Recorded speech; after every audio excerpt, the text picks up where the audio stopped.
Había conseguido aterrizar. Esa era la buena noticia.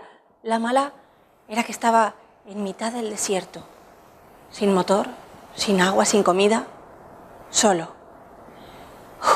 Cogió el bolso en el que habitualmente estaba guardado el manual para emergencias y cuando miró solamente encontró un libro.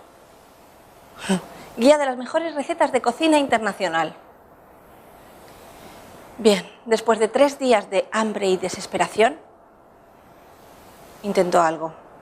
Arrancó una de las hojas del libro, receta de la paella valenciana. La rompió en pedacitos y empezó a comérsela. Con el primer bocado pudo saborear aquel delicioso plato. Después de aquello, página tras página, fue saboreando cada uno de los platos. Pasó un mes. La brigada de socorro llegó a rescatarlo justo a tiempo para salvarle la vida. Pero después de un forcejeo, duro forcejeo, para arrancarle aquel libro de las manos a aquel gordo descomunal,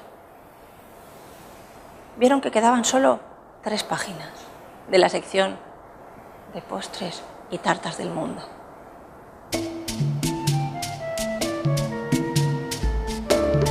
¿Te ha gustado el cuento? Ahí abajo tienes un botón que pone me gusta. Pincha.